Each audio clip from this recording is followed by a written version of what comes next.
CBSE ஃபிசிக்ஸில் இருந்து 2 more question public question பேப்பரில் பார்க்கலாம் பாருங்கள். ஃபஸ்ட்டு 18th கொஸ்டினில் சப்டிவிஷன் ஏ அண்ட் பிஏ பார்க்கலாம் பாருங்கள். ஏ என்ன சொல்லியிருக்காங்க பாருங்கள். Find the intensity at a point on the screen in Young's double slit experiment at which the interfering waves of intensity I naught each have phase difference lambda by 3 first one, second one lambda by 2 கேட்டிருக்காங்க.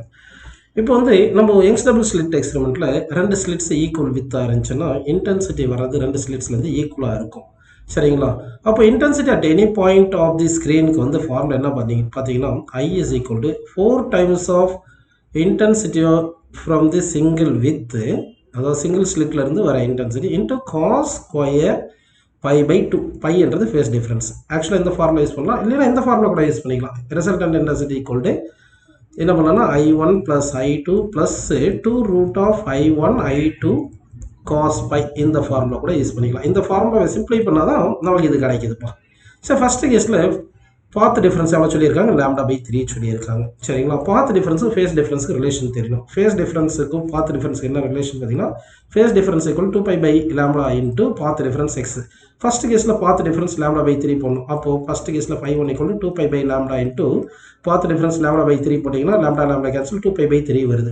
2π by 3 என்றது எவ்வளோ பார்த்தீங்கன்னா 120 degree. கரெக்டாக?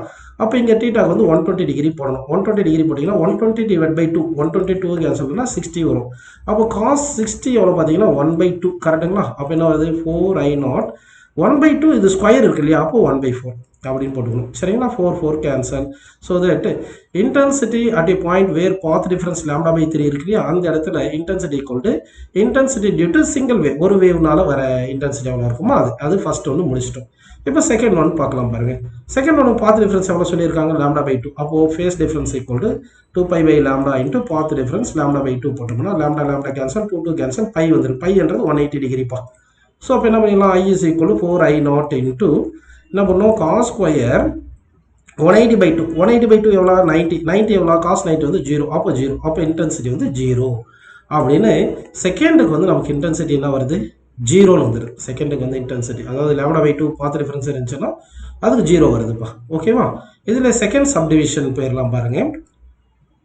A point source of light in air is kept at a distance 12 cm in front of a convex spherical surface of glass of refracting index 1.5 and radius of curvature 30 cm. Find the nature and the position of the image formed ன்றாங்க. அப்போ வந்து இதுதான் convex சர்ஃபேஸ்னு எடுத்துக்கலாம்.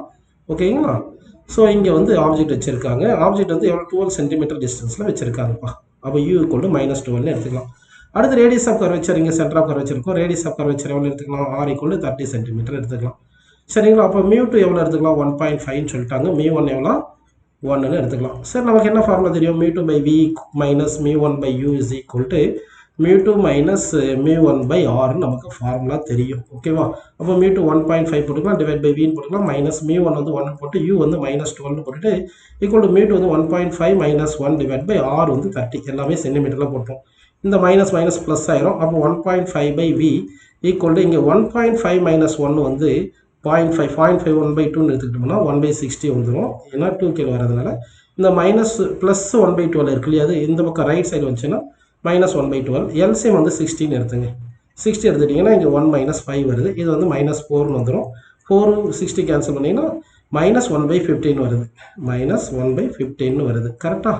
சரி, அப்போது 1.5 divide by V equal to -1/15 வந்திருக்கு. இந்த 1.5 நம்ம 3/2 போட்டுக்கலாம். இந்த V அந்த பக்கம் கொண்டு போயிருங்க, 15 இந்த பக்கம் கொண்டு வந்திருக்கு. அப்போ என்ன ஆகும் பாருங்க? V is equal to -15 into 3/2. So அப்போ என்ன வந்துடுது? 15 into 3 45/2 -22.5 சென்டிமீட்டர். அப்படின்னா -22.5 சென்டிமீட்டர் அந்த பேக் சைடு இங்கே ஃபார்ம் ஆகிருக்கும் இமேஜ். ஆப்ஜெக்ட் எந்த பக்கம் இருக்கோ அங்கேயே ஃபார்ம் ஆகிருக்கும். கரெக்டுங்களா? அப்போ இங்கே V வந்து இமேஜ் டிஸ்டன்ஸ் வந்து -22.5 சென்டிமீட்டர். சரிங்களா? எப்படி ஃபார்ம் ஆகிருக்கு? அப்போ வந்து இது என்ன இமேஜ்னு சொல்லிடலாம் நம்ம? வெர்ச்சுவல் இமேஜ் அப்படின்னு எடுத்துக்கலாம்ப்பா. Virtual image. மேக்னிஃபிகேஷன் பார்த்தீங்கன்னா -V/U இன்ட்டு μ1 by μ2ன்னு போட்டிருக்கணும் இதுக்கு. அப்போது V வந்து என்ன வருது? -22.5 டிவைட் பை U வந்து -12.